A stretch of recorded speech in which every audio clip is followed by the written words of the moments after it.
What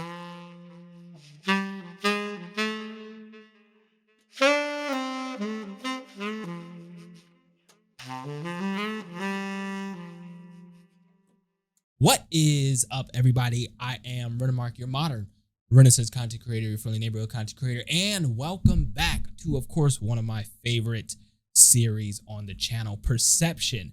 And welcome to season 3.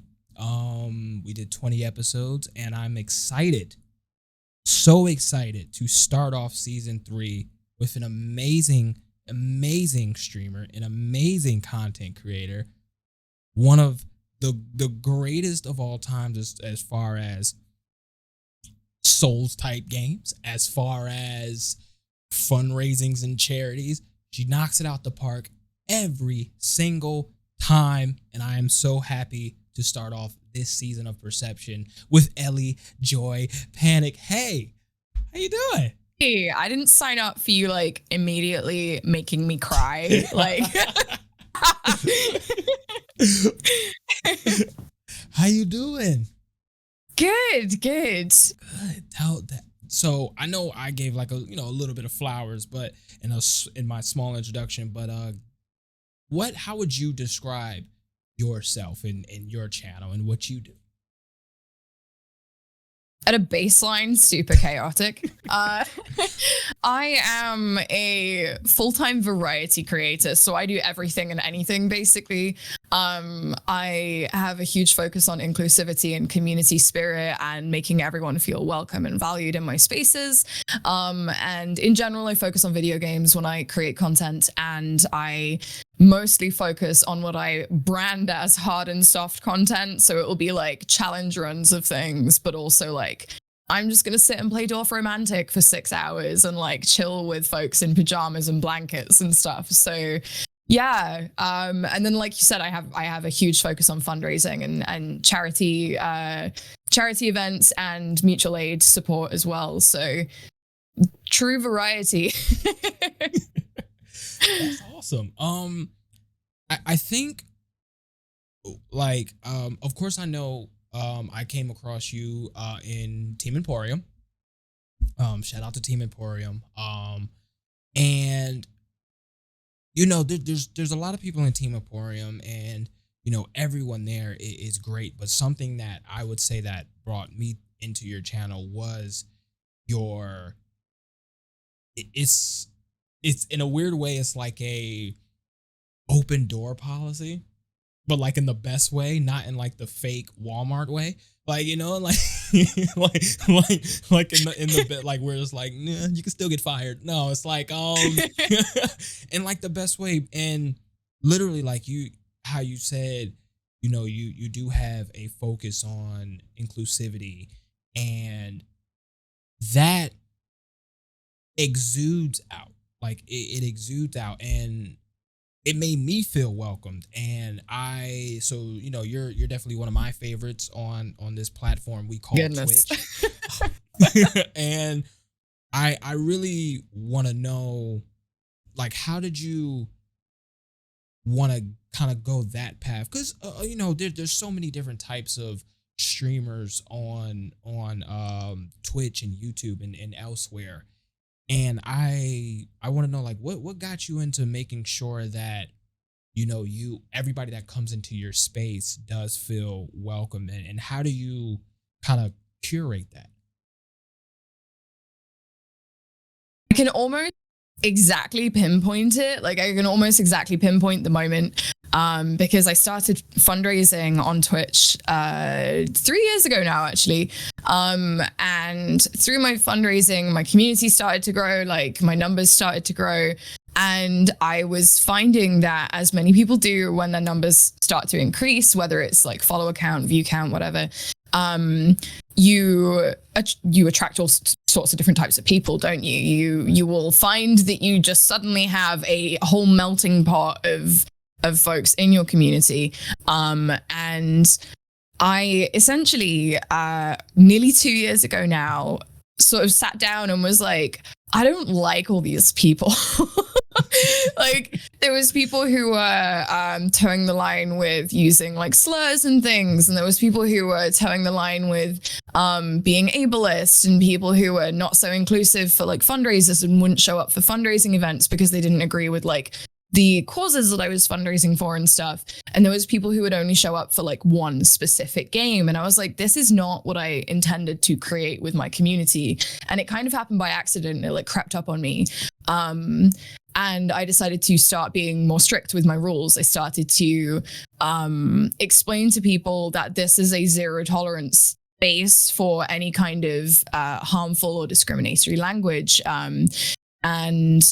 I wanted to make sure that everyone who came in that appreciated my community for what it was felt safe, or I would try my best to make that a thing, which is impossible in most spaces. It's impossible to uphold that at all times, but I was going to try my best. And my numbers dropped dramatically because I started laying out these boundaries, and it took some time for me to kind of come back from it, not like disregarding the statistics entirely. It took me some time to get to grips with this new normal and to sort of see it as a something that I'd build on over time. You know, I'd reduce my community back to its foundation, like its core members, the people who I actually wanted there, you know. And then it's kind of grown from that. And it's been really amazing to see everybody has this same attitude of, it doesn't matter if you come in originally having potentially misguided opinions, having like using certain words and stuff. If you are there to learn and you want to grow and you want to be a part of the community and help other people feel that same way that you feel when you arrive, then great, you can stay. You just got to be up for being called in and learning. And I am of the same, like I'm held to the same standards, you know? So yeah, that shift was really important for me as I was starting to grow a bit more and getting like opportunities and things. I wanted to set a good example for people and show people that you can still be successful in the eyes of most, while maintaining a space that isn't bigoted, that isn't hateful, that doesn't have ugly frog emotes everywhere and stuff, you know, and like, yeah, because so often people do like lay out their boundaries and it's seen as, well, you're limiting your audience. And yeah, in a way you are, but also you're curating it to a point where you feel comfortable and you feel confident and you feel happy with what you're doing. So yeah, it's been a good thing, all things considered. That's perfect, because that's actually really good to hear, because I do get that, you know, nowadays where Twitch, you know, in streaming, it has become it's the boom, you know, everybody, has the willingness and the want to stream now, whether they stick with it or not. But, you know, there's such an uptick in streams and there's such an uptick in streamers. And, you know, with that, there's an uptick in communities, you know, and like you said, to make sure that people see that you can be successful to any definition and still curate a community that is accepting and respectful and holding not only themselves to a standard, especially when they're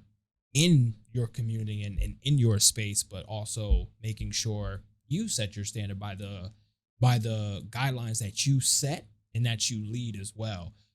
Literally, like, you're definitely a leader in that, because you're definitely, you know, what they say about any leader, you know, you show, you know, like you kind of have that. I try. Right. And that's I've been very careful to I've been very careful to make sure that I'm not like, I am inclusive, I am welcoming, because like ultimately I'm still, I'm still growing, I'm still learning, I am not perfect. And I think that's super important in the Twitch space as well. Like holding yourself accountable, admitting that you make mistakes and have made mistakes and will make mistakes, and people should not be put on a pedestal. And like, 1,000%. Yeah, that's a huge thing for me.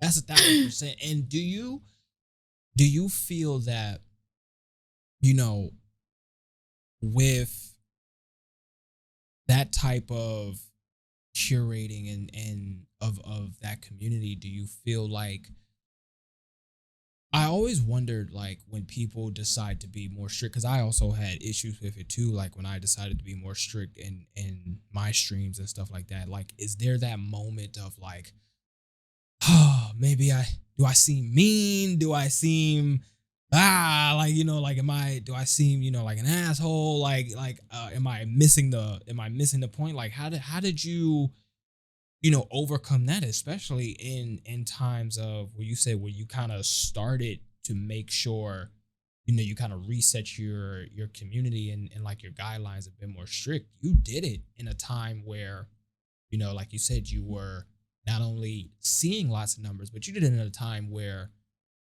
everybody joined Twitch. So that, to some people, even hearing that could be like, that is career done.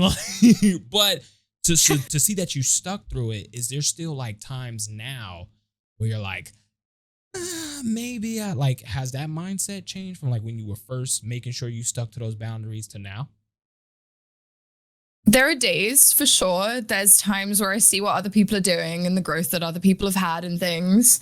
And I'm like, oh, it's impossible to not compare yourself to people, like in content creation, just in general. But there's been a lot of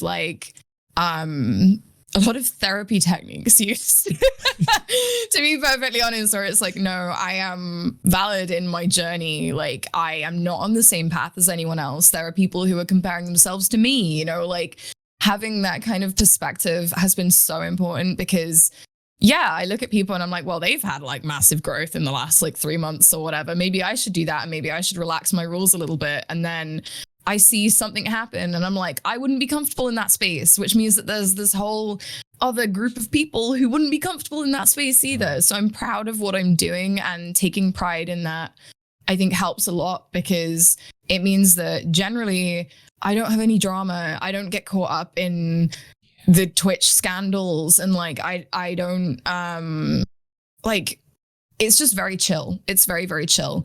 And there's definitely been some learning of where my boundaries lie, because I do think it's also very easy to go too far the other way and like police everything that people are saying and make it about like, that is your entire brand is correcting people. Warden.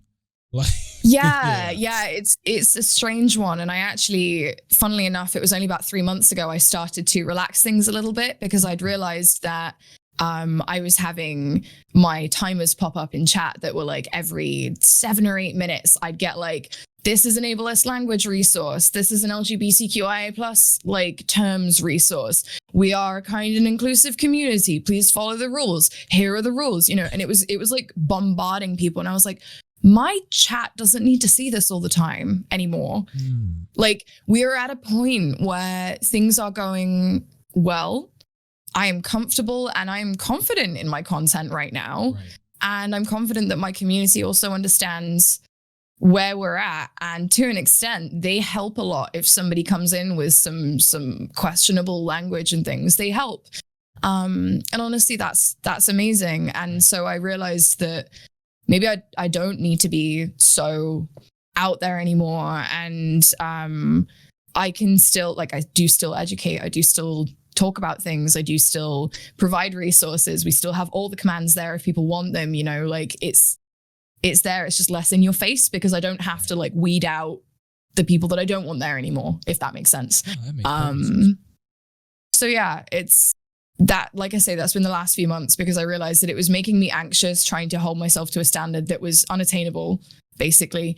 And then there are people in the space who will micromanage every aspect of inclusivity, and that I didn't want to be someone that did that, and not to, but I also didn't want to compromise my core values.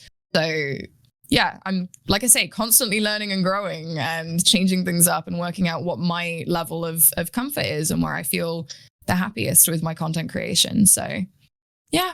Okay. That's dope. And that's really good, because and the definitely the reason why I wanted you to talk about that, because I think, people always, I think for the majority, I give people the benefit of the doubt. People always want to have some type of humanity and make sure that, they align themselves to do better. And, there's always that thin line. Always. And so I'm definitely happy you talked about that. And there was something that you said that I do want to go into, where you said as of right now you feel confident in your content.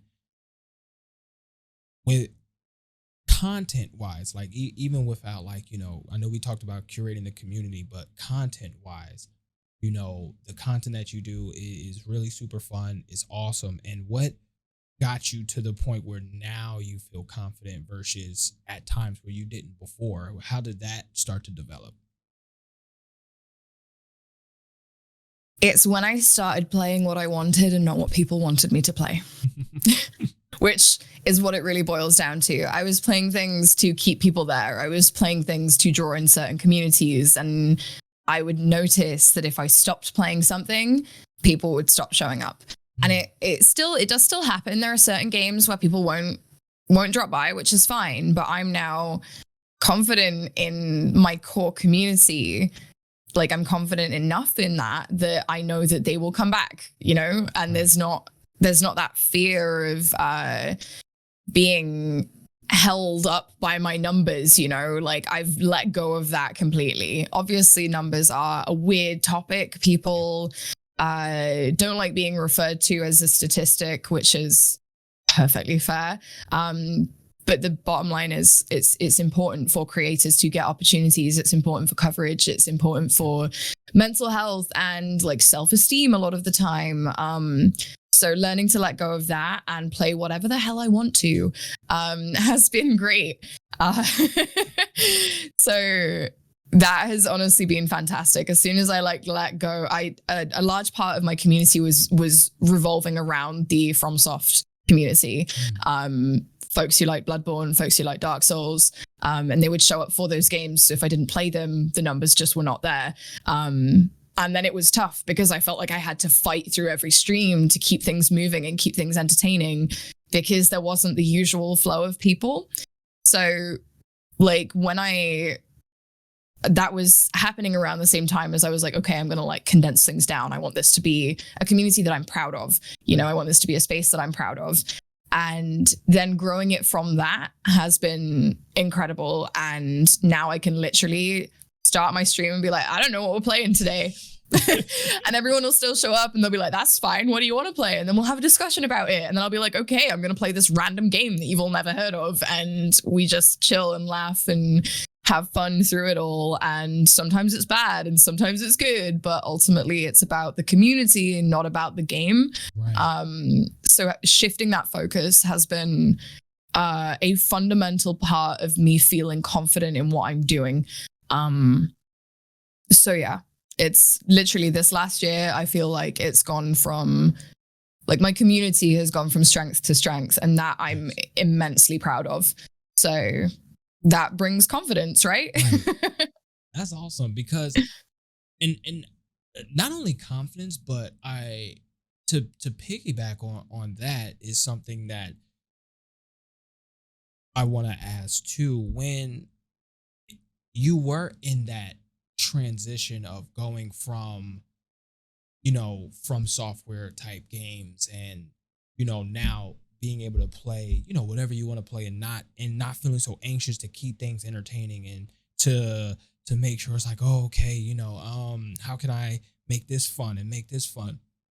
Did that cause like any difference in like your love of gaming in itself? To be perfectly frank, just for like comparison's sake, I went from basically I got Twitch partner through doing a Bloodborne challenge run, and I was averaging around 110 viewers through it, which was amazing.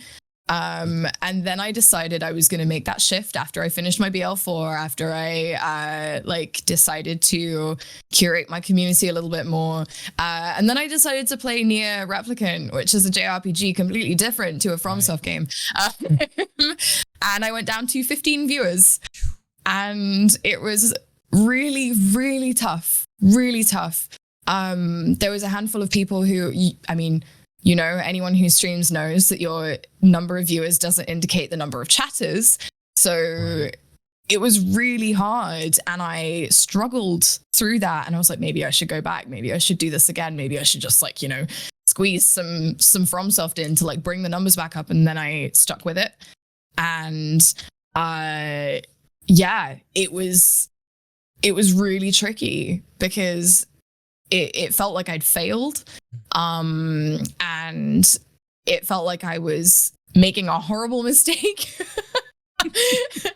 But I've seen so many people do it since, where they've said like, I'm not happy doing what I'm doing anymore, and this sucks, and I don't like playing games anymore, and I don't like streaming anymore. So I'm going to play what I want. Numbers be damned. I'm going to play what I want. And they're so much happier with their like third of the viewers that they used to have and things, because they're doing something that they enjoy. So yeah, I haven't touched Bloodborne since I did my partner push.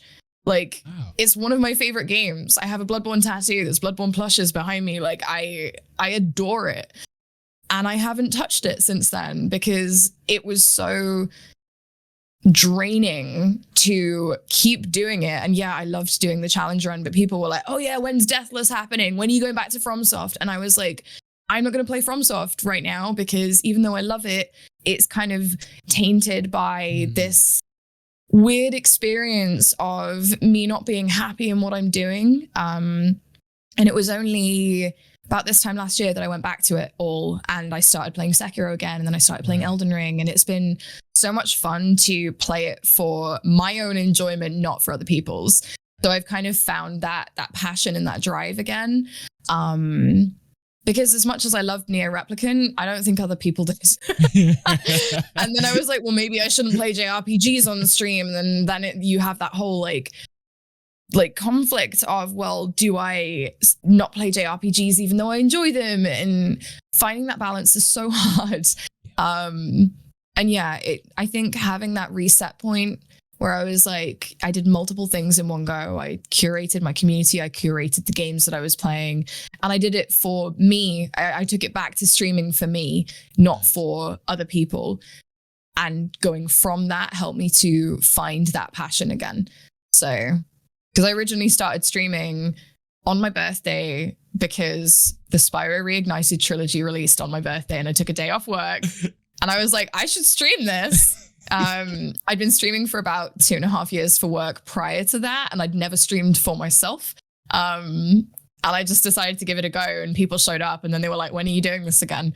And that's how I started. I'd just play games that I enjoyed, and I started playing horror games and stuff, and it was just really fun. And it wasn't about growth, and it wasn't about numbers, and it wasn't about money. It was about community. So bringing it back to that helped me to rediscover that kind of passion and drive to showcase games that people might not know and share my favorite things, you know? So yeah, I think that's where the confidence has also come from. That's awesome, because it seems now, and please correct me if I'm wrong, but this is pure assumption, but it seems now where it feels like you have such like a piece of having the best of both worlds, right? Where like now, you know, you still have that core mindset of how you started streaming and why you started streaming, of like, this is for me, I'm going to play what I want and play what's fun and really showcase my love of video games.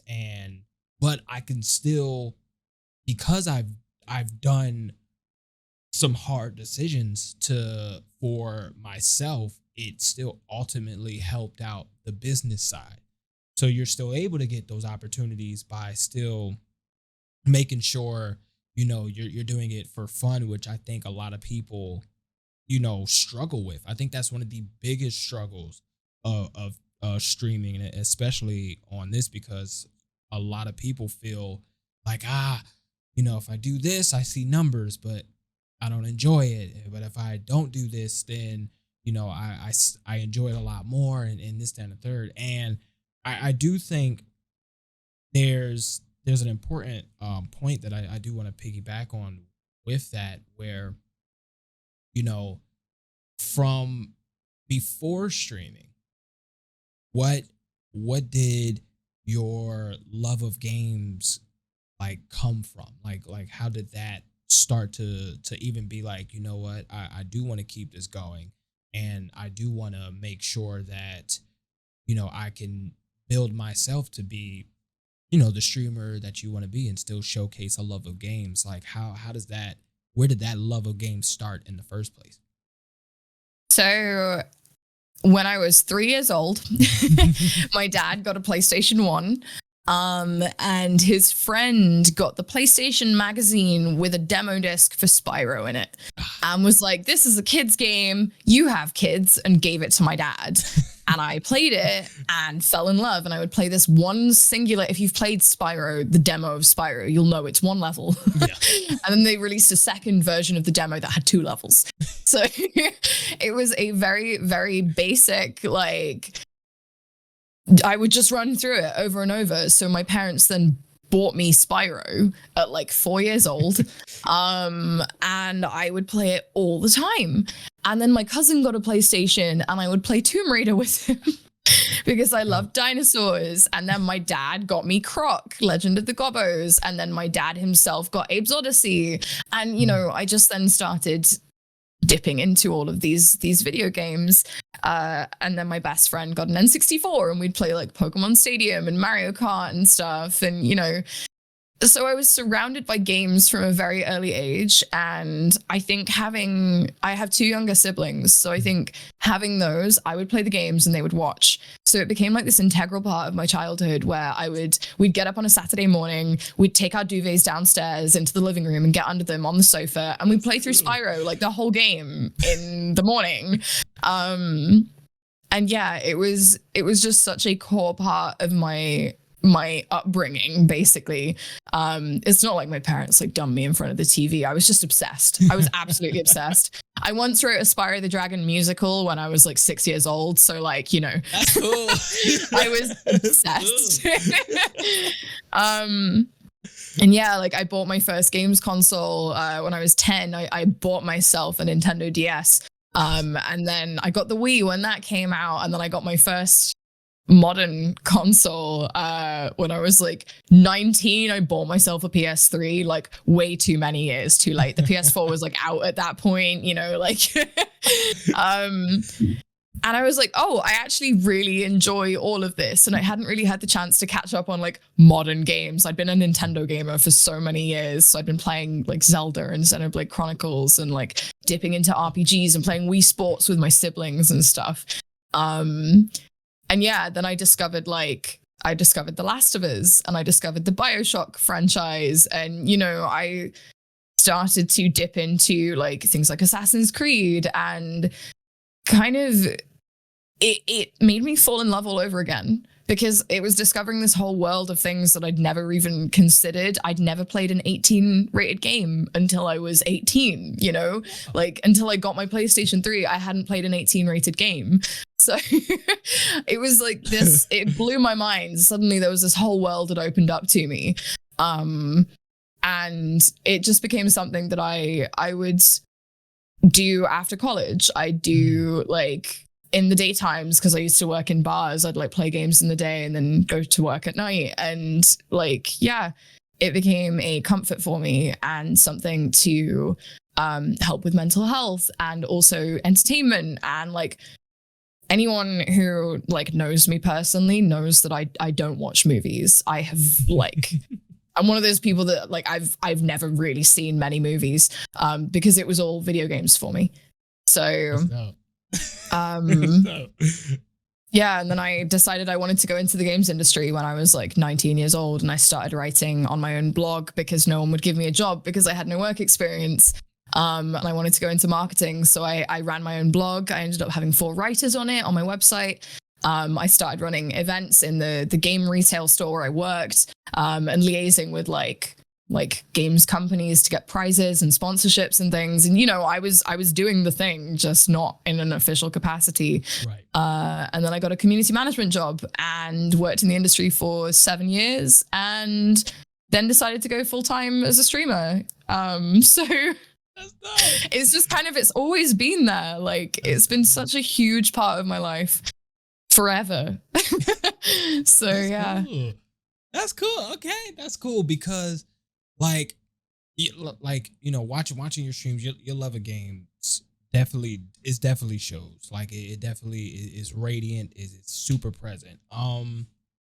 And I always like asking, like, everybody has a different story of video games. Like, everybody has a different story of video games, and because me, I might have been playing M-rated games at like 10. Like, I'm My parents were very strict. Tomb Raider was pushing it, and I was only allowed that because there was dinosaurs in it. I wasn't allowed to shoot people. Only dinosaurs. Run past certain levels. Like, I can't. Cause like my older brother, like, I have an older brother. He's 6 years older. So he was able to have like those type of games, and I would like watch him play. And like, if he was at like a basketball practice or something like that, and I was like, what is this game about? And I definitely messed up a few of his saves. Ooh, because back then that memory card was significantly important. But to continue, so I appreciate you sharing like your love of games, and it's always just an important thing to hear, because I always like to know how people got into it, because so many people got into games differently. There's people, grandmothers and grandfathers who just now getting into gaming, and there's people who've been like you, gaming their entire life.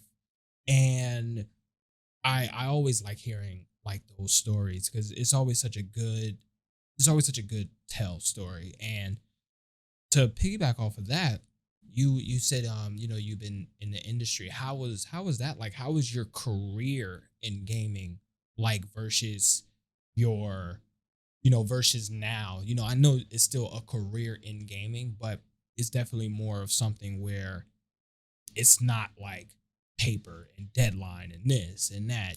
How was like your industry side of working in gaming? Like everything I do, it was super chaotic. I got my first industry job basically through fangirling really hard at some devs, and they were like, hey, do you want to like come and do this as a living for us? So yeah, I used to work for Oddworld Inhabitants, and I'd been playing Abe's Odyssey, like I say, since I was like a teeny little child. So yeah, one of my proudest moments of my career was announcing Soulstorm and stuff. And like, I have my first ever piece of merch that I worked on like up on the wall back there and things, like, that was such a pivotal moment for me. And then yeah, I did some indie stuff. I did freelance for a bit. I've been very lucky to work on, I think it's like 18 different games or something. Because I was in indie, I was like bouncing between different projects. So I've worked on things like Overcooked, which was like a dream come true.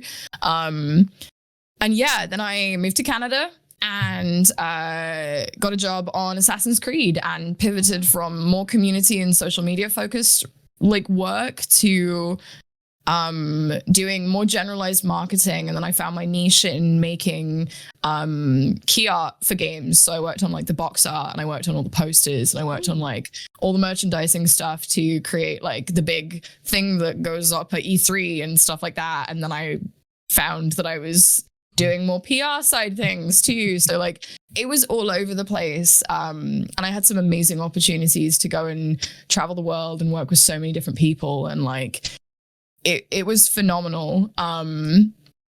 Just kind of making something that had been such a core part of my life into a job. Right. So yeah, and like I say, I did that for 7 years. And then I was like, no, it's time for a change. Like, I need to take care of myself. Basically, I was diagnosed with a couple of health conditions, and my job was incredibly full on. I was working with people all around the world on weird times and like weird deadlines, and there was so much pressure. So I figured I'd give streaming full-time a go for a bit and see how that went, because I'd already been streaming on my personal channel for just over a year when I went full-time, which was really scary. But yeah, it's very different. It's really nice kind of being able to manage my own time. But like, that's been a huge part of finding that level of confidence, is managing expectations from people as somebody who is like technically like, I manage everything myself. You know, I have to be mindful of my time and my energy, and also my bandwidth, and also what people want, and follow on with like trends and things. And, you know, it's been really interesting kind of learning how to put my marketing brain into gear for myself, and managing my own brand and things, and also making it a space where I can manage my health and I can look after myself and make sure I have time to like support my partner and spend time with my dog and things, you know. So it's been way more balanced, honestly. And like, it's not like I wouldn't recommend working in the games industry. It was absolutely incredible. And I still don't know if I'll go back one day. We'll see.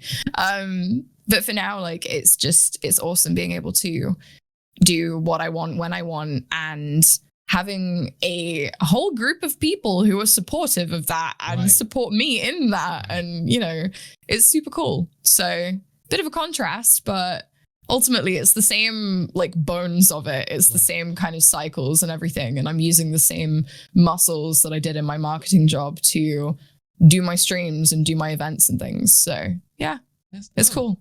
That's dope. It's that you can kind of, you know, go into that part of your brain and that part of your life and take out certain habits that help you, you know, where you're at now. And you know, I must say, like, that, like, to hear, you know, you went, you know, full-time streaming, especially, you know, noticing how, you know, like you said, you had, you know, some health issues, and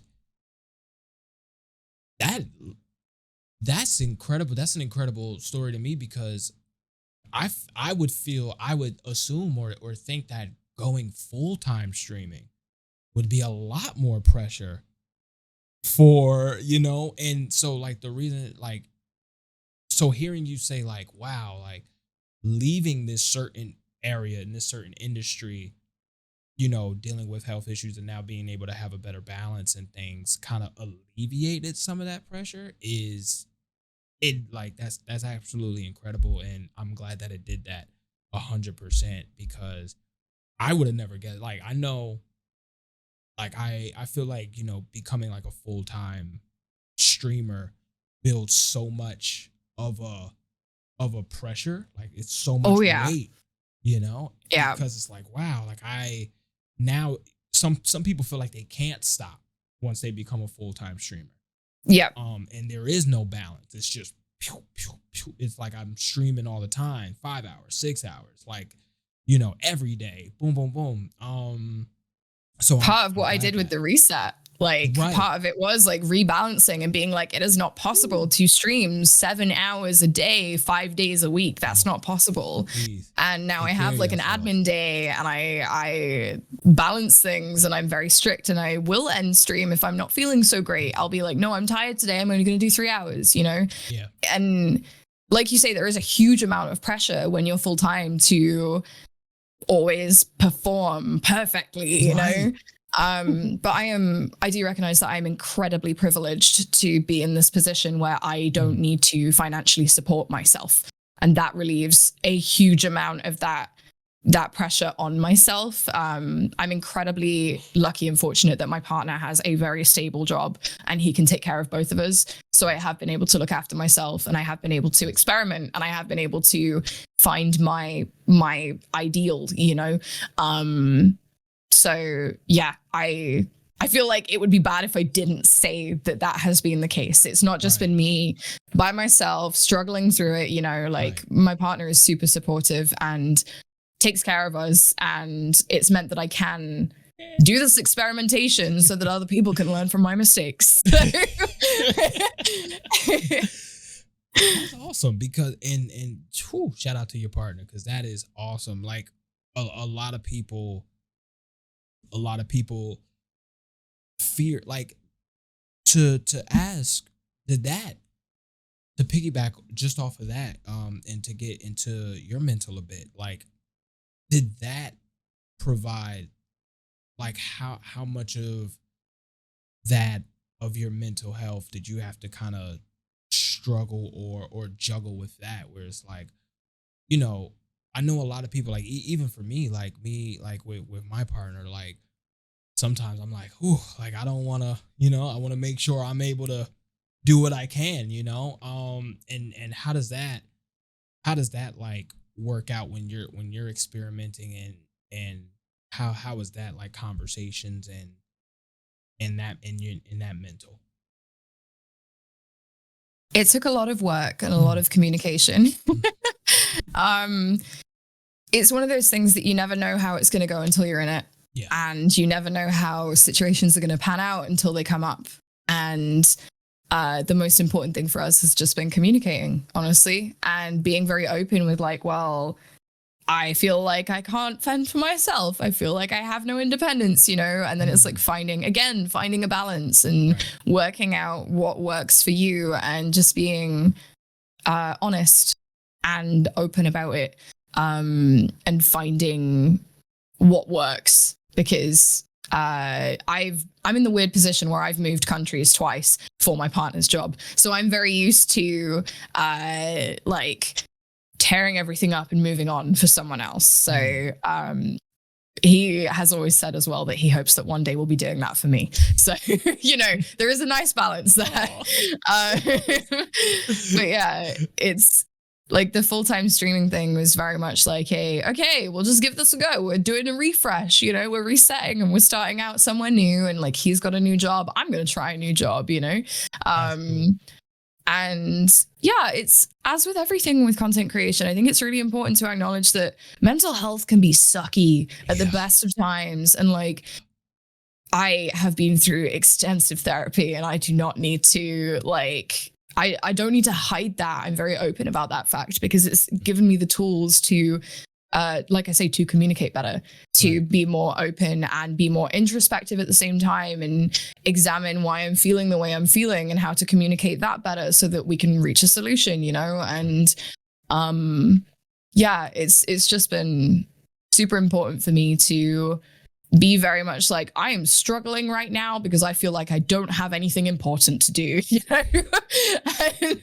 and then we find a way to make it work. So yeah. That's dope. That's dope. And that's always good to hear. And I think, the reason why I wanted you to share that, because anybody who could be watching, who could be in that type of predicament, to just get, sometimes, like you said, you don't know how it's gonna go until you're in. It's definitely across that bridge when it gets there type of situation, and I think that's super important. And that's good, because it y'all both elevate, and that's a huge that's a huge, I don't know the word. Sorry, that's a huge solution. I wanted to say something different, but for lack of a better term, that's a huge solution, right? Sorry, I had like a word brain fart thing. I do that all the time, don't worry. Yeah, I'm like, what is the word? But I gotta watch Sesame Street again. What's the letter?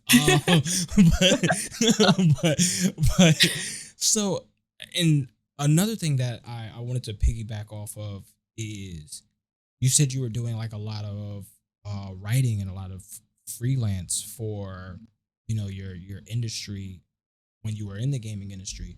Do you still want to incorporate things like that in your Twitch partner career, like, bringing back a blog or things of that nature, and having writers again, and things like that? Yes, but I do not have the bandwidth.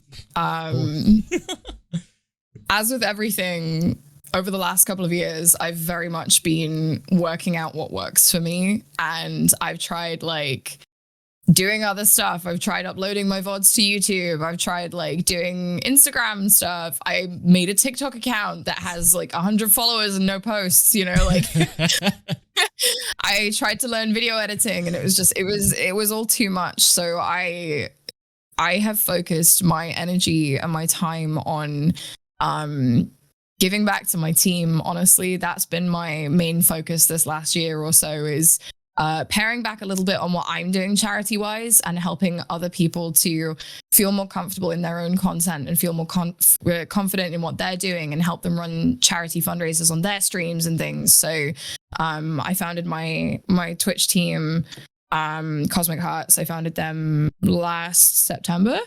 Yeah. Technically it was last June. I had like team leads in June, July last year, and then we brought on our first batch of members in September, and then another batch in April this year. So that has been a huge focus for me, like helping them feel better and showing them that this journey is not easy and we are all still on the journey, you know, and helping them grow and helping them find that level of confidence and you know, that peace of mind with their own content, and reassuring them that it's okay to take breaks and helping them come back after breaks and things, and, you know, just sort of prioritizing mental health and well-being over the grind. So that has been where my focus has gone and my extra energy has gone, and to charity events. So yeah, it's been really important for me to do that over like expanding my content in a way that isn't sustainable for me. Right. So yeah, maybe one day I'll do writing again. I don't know.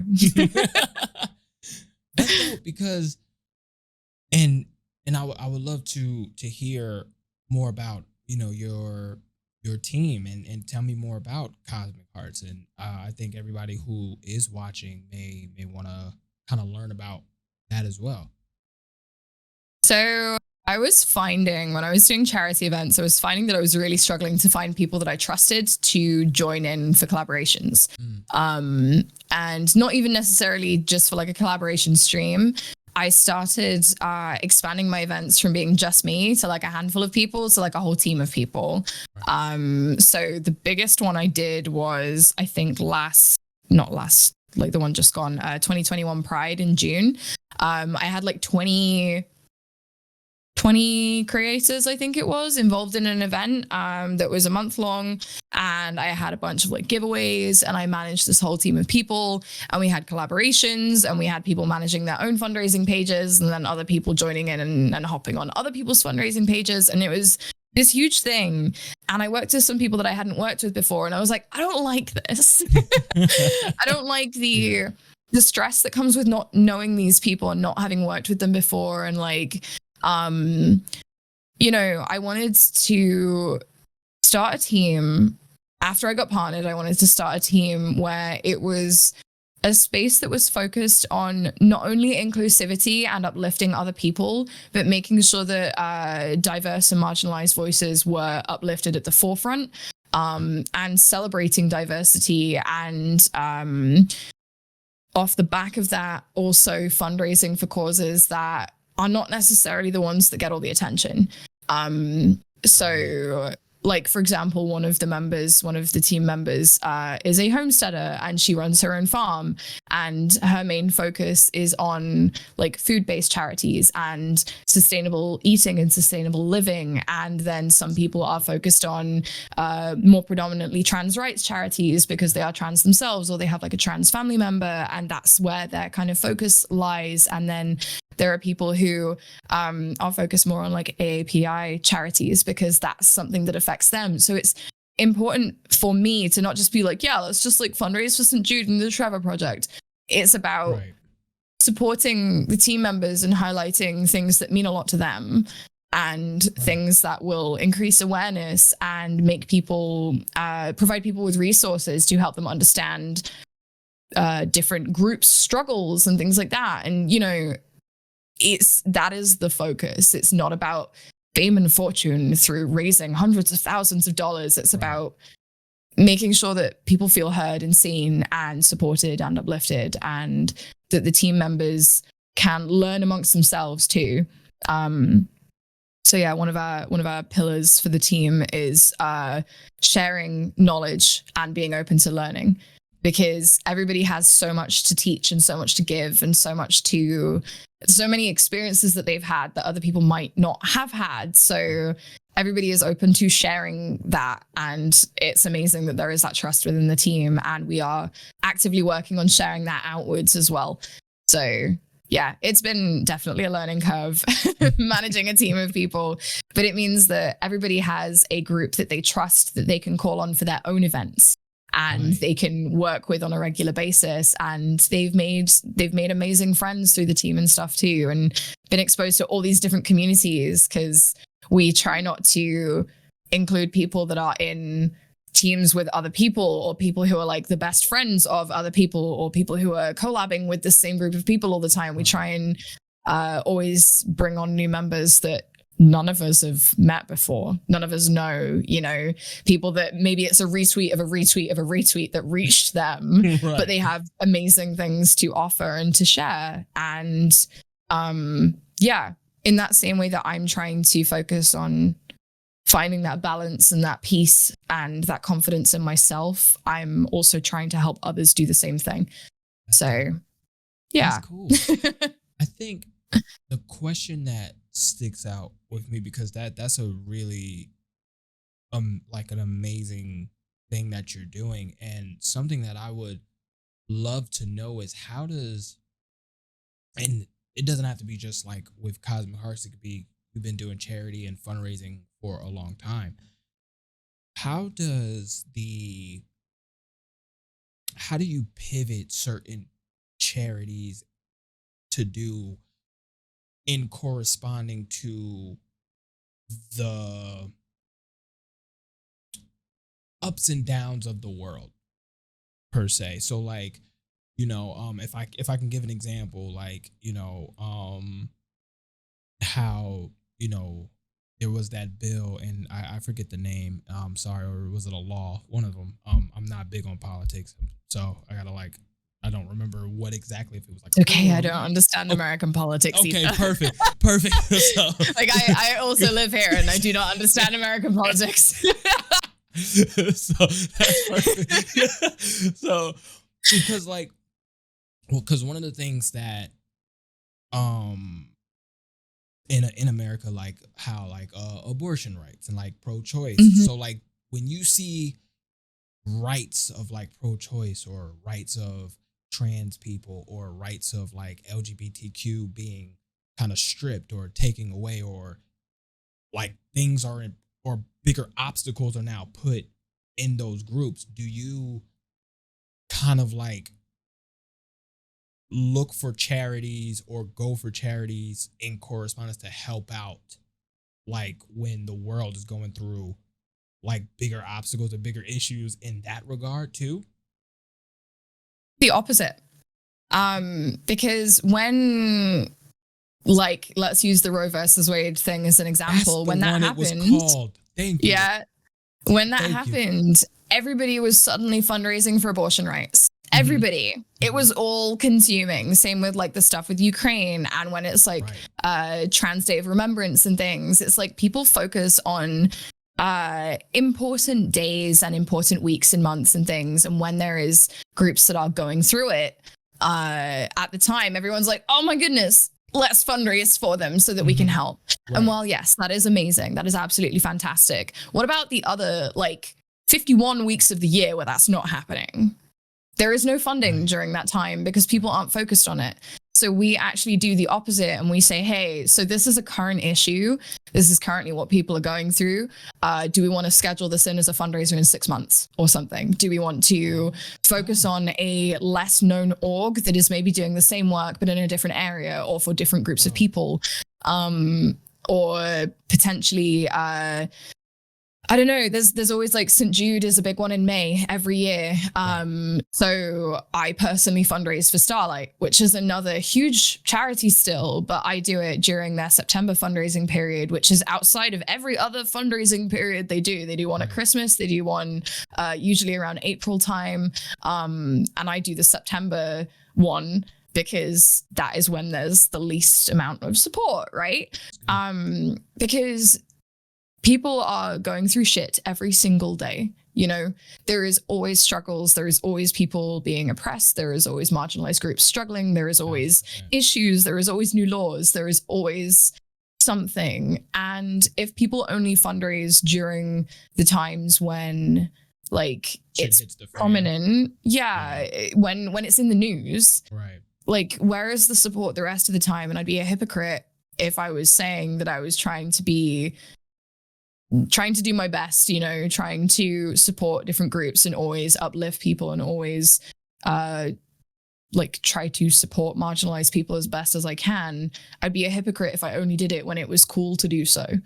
And like, I would be, in my eyes, because I'm a perfectionist, I would be failing if I only supported causes that were popular.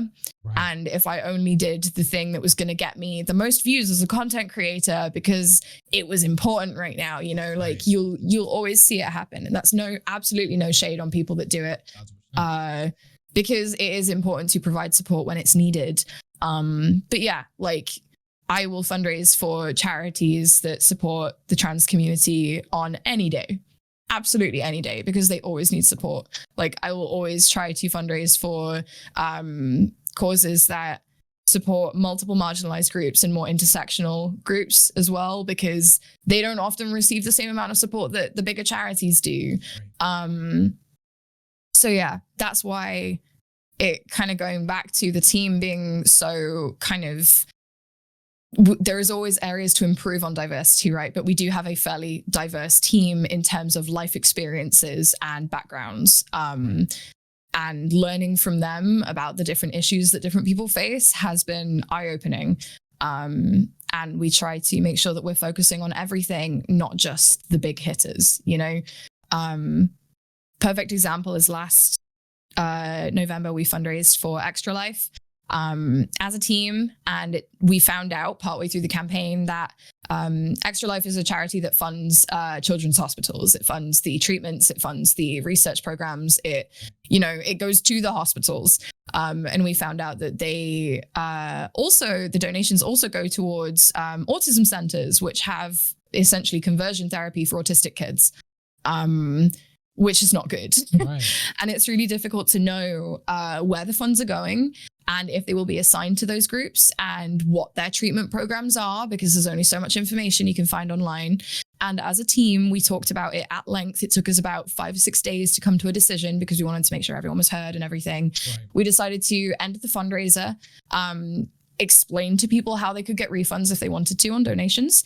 And we pivoted to the Autistic Self-Advocacy Network to try and help put our actions, like let our actions speak instead of our words. Right. And we did a full, this information has come to light. We fully understand that it's now a thing. Yeah. We have decided to do this because this is what we think is the best course of action right now.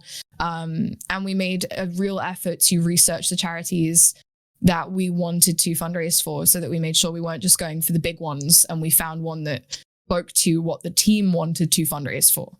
So yeah, that's what I mean. Incredible. It's like, I didn't know that. Oh God, it was an absolute nightmare at the time. And it felt like everything, it was our first team fundraiser, and it felt like everything just fell down around us. And we just had to pivot last minute. But that's my marketing background coming in, knowing how to switch things up, get new posters done, new artwork, new messaging, because I used to have to do it on a daily basis. Right. But yeah, we essentially sat down as a group of leads within the team and said, we need to speak to the neurodivergent and autistic people in the team and see how they feel and what they want to do, because ultimately it's, yeah, right. Exactly. So yeah, it's very important that not even as a team, but me and myself, I fundraise for things that are not necessarily the popular charity to do it for at a time when it's cool to do so. Because since all of the Black Lives Matter protesting stuff came up, how many people have you seen fundraising for charities that support the Black community? Right. So Right. yeah, it's Yeah. again, like I say, absolutely no, I don't take issue with people that fundraise for the big causes, because Right. doing any amount of charity work is raising awareness. It is making people like more aware. It's giving people more information, you know, and you are doing amazing things by giving your time and energy to that. It's just, for me, at the point that I'm at, I'm over 30 fundraisers in now. I'm like, okay, we're going to start like letting my actions speak for themselves and not just saying things and actually doing the work. So yeah. That's dope. That's dope. That's incredible. That's incredible. And yeah, you definitely taught me a lot, because I didn't know that at all. Oof. Oh man, I did not know that. That's incredible. And that's incredible that you, like you said, you know, you have a team that you trust and was able to help you pivot in such a pivotal moment. Yeah, it was phenomenal to have everybody come together and constructively work through it. Honestly, like it was very humbling, genuinely, to be like, okay, what do you all think? And everybody was nice about it, and I was like, oh my goodness, what is this? Yeah. That's incredible. And to kind of pivot, because I know we're reaching the end here. I do want to have you talk about what got you into challenges, because I know you said that was a big thing, and you know, to what got you into, you know, like having that, because to me I see the direct connection of you playing the Spyro demo over and over again to you doing a challenge, because to me that's like, because that just shows, okay, hey, I'm gonna jump right back into it and we're gonna do it again and do it again. And so but on in your words, how did you get into things like challenges? Because I saw you do a couple of Elden Ring challenges and things of that nature. So how did you get into that? I honestly don't know.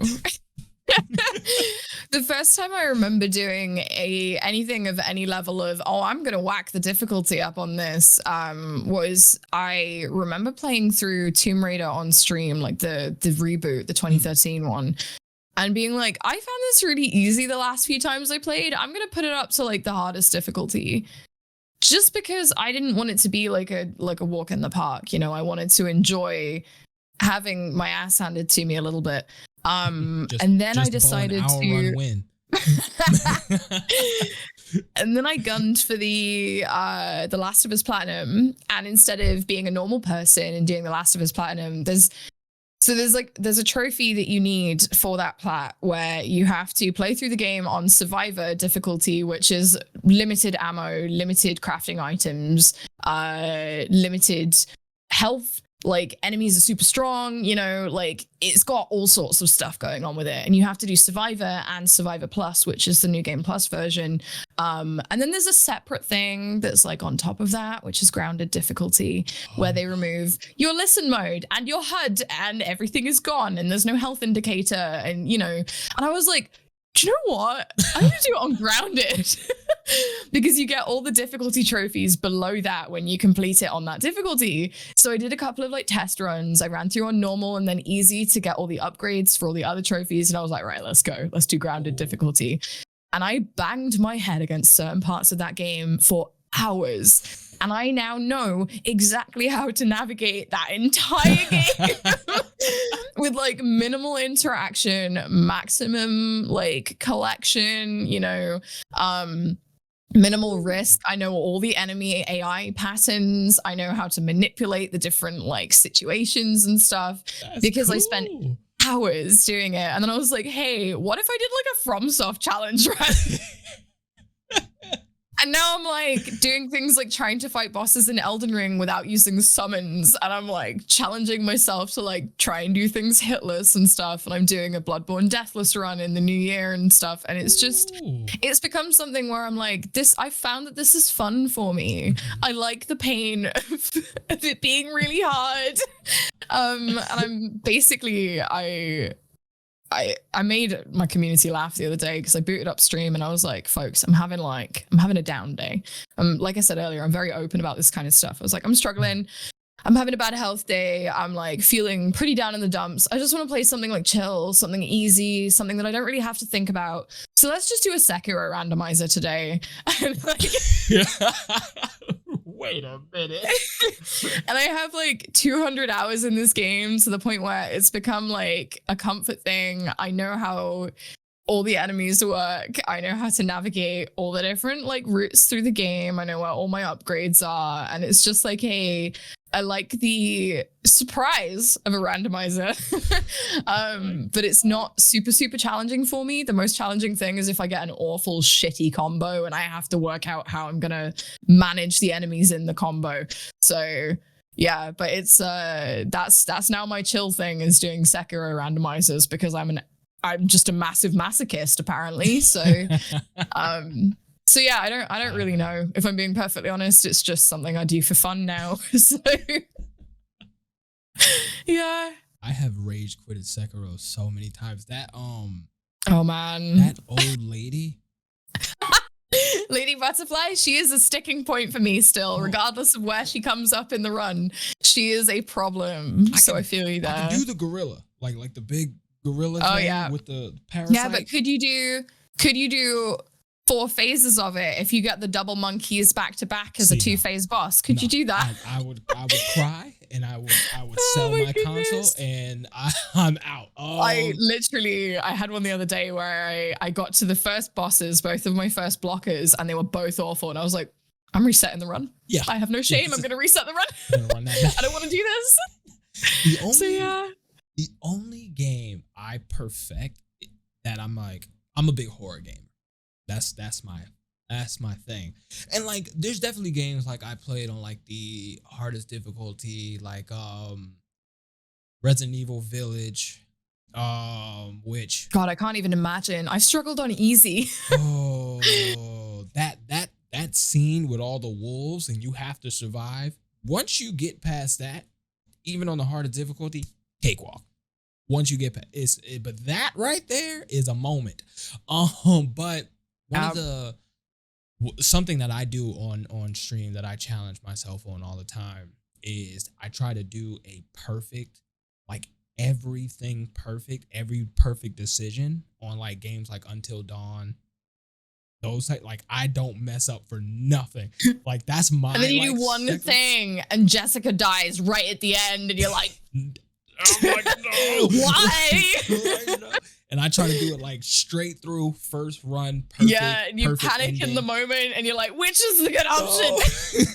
It's like I don't know. So that's like my challenge to myself. But like it's so like cool to hear like how you do challenges and things of that nature. And that's such a, because I've definitely watched a few of your Elden Ring challenges. I'm like, I think the one I've seen that seems just wild to me. I think you've done it, like, did you play like 2 Elden Rings or something like at this? Like a proper challenge run of Elden Ring yet? I'm still on my first playthrough, but I'm doing self-imposed restrictions now. I've stopped leveling. I've stopped leveling my character. Like I'm doing a boss where I don't want to use a summon for the memes. Anybody who's played Elden Ring and is on the internet will know what I mean. Like I want to solo her, so I'm like a summoned person. Yeah, I've summoned using the spirit ashes for every single fight, but this one I'm like, on principle I will not do it, and I'm at the point where I can almost damageless like parts of it, so like can't do it. But it's the learning. I really like the learning. It's like solving puzzles in the combat and like working out the directional movements and things and when the windows of opportunity are and stuff, and baiting certain attacks, and you know, I love it. It's fascinating to me how FromSoft's enemy AI works and their combat AI. It's phenomenal. Incredible. Yeah. I'm doing a whip only run right now. I'm on my 3rd playthrough. And I'm doing whips only. I hate whips. I hate them. I hate them. I cannot stand whips now. But before we end, there's two segments that I wanna show. I want you to kind of be involved in, of course. The first segment is, what are some things that you are looking to do? What are some things on your goals and your list of opportunities that you're looking to go for? Very fitting with it being like nearly the new year. I feel Right. like this is um honestly, I try not to set goals. It's really strange because I find that they put a lot of pressure on me. And they make me put a lot of pressure on myself if I don't achieve them and like to achieve them and stuff. So one of my goals is to continue to grow in a way that is comfortable to me, to continue to foster what I'm doing and take care of myself along the way. That's like a huge thing for me moving forwards.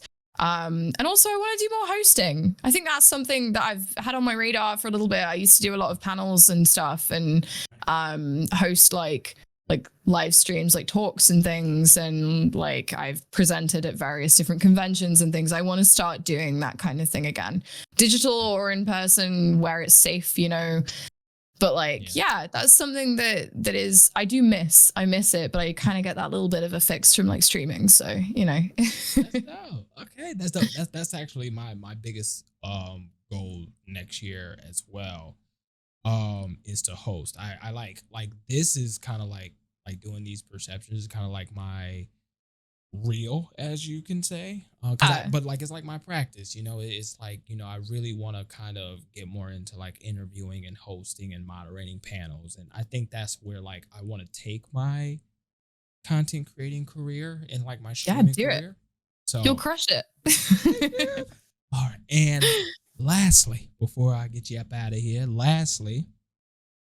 I have my last segment where I always feel it's important to zip up the humbling for a minute and talk your shit. So I want to hear some of your best things that you've done, some of your favorite things that you've done over the course of your Twitch career, over the course of your streaming career, and everything. Just talk your shit. Talk about your favorite charities you did, your favorite goals, your favorite challenges. Just talk your shit. Talk your shit. Favorite, like one of the moments that always sticks out to me that I get asked about a lot because it's like charity focused is what is like my favorite moment during a charity fundraiser, like what's been my kind of like highlight of fundraising. Is when I shaved my head live on stream. I went from hair like down here, like halfway down my back, like 14 inches of hair gone. I donated it all to a charity for Wigs for Kids. And I raised $4,500 shaving my head live on stream. It was wild. And then I kept the shaved head for like 18 months, 2 years. It was amazing. Yeah, like that is something that I'm still immensely proud of, because it takes some balls to do that. Like, Yeah. I didn't know if I was going to throw up or cry or like, you know. And then I was like, no, my hair will grow back, you know, like it'll come back. It's not like it's going to be gone forever. Right. So yeah, that's pretty cool. And like just in general, my community recently passed $70,000 raised for charity. Ooh. Which is like, let's go. I cannot comprehend that amount of money. And it's not just gone, like I said, it's not just gone to like major organizations. Some of that, I think it's about 15% of that has gone to mutual aid. So providing my community members with funds to help with like gender affirming care and surgery, and like helping to pay their bills and like helping with their pets and stuff. And, you know, like that is a huge thing for me that we've managed to support people in that way. I think beating Orphan of Cause in Bloodborne without leveling, that's a huge achievement. Talk your shit. That was honestly, that sticks out to me as one of the highlights of my streaming career. Is literally, it was 3 solid weeks of streams, 11 streams, 696 attempts, and when I did it, I like broke down. It is the hardest thing I have ever had to do on, not even just on a stream, just in general, like in games. I've never done anything that difficult before. Even finishing the BL4 was not a highlight compared to being orphans. Just through the sheer amount of time. So yeah. But yeah, I mean, I feel like I've been so lucky and so fortunate to get to do so many cool things, and there's too many to say. Like, I'm proud of the little things as much as I am the big. I'm proud of having a community that is supportive and amazing and wants to give to everyone they come across. They are such a generous community, and in terms of like, not even just like monetarily, like with their kindness and their levels of patience and respect. And yeah, that is the thing that I am the most proud of, genuinely. So That's dope. yeah. That's dope. Okay. And that's amazing. And I'm glad. I always love hearing what people are proud of, because sometimes, sometimes people are always so forward looking that, they don't see the path that they laid down and the path that they walked, So I always like for people to, come out of these talks with me, at least feeling like, yeah, I did do that. Yeah, I did. Yeah. Pretty cool, Pretty damn cool. Like, No, I love that you have that. Like, thank you for that, because it is cool to think about, right? And many people don't. So yeah. Thank you. And lastly, what and where can everybody find you at? Where are you? I am EllieJoyPanic everywhere. The 3 words, my name, Ellie. And then joy the emotion and panic the emotion. And the name accidentally kind of reflects the content. So yeah, Twitch, Instagram, Twitter. You can go and follow my redundant TikTok account if you want. But yes, I'm everywhere under the same name. So, awesome. And of course, links will be in the description below. Ellie, thank you so much for joining me. Thank you, truly. Thank you for being my first episode. Thank you. It's such an honor. This has been so lovely. Thank you for being my first episode of season 3. And y'all, Per-Sception season 3 is now here, and I will see y'all in the next episode. Once again, y'all can find EllieJoyPanic everywhere under EllieJoyPanic.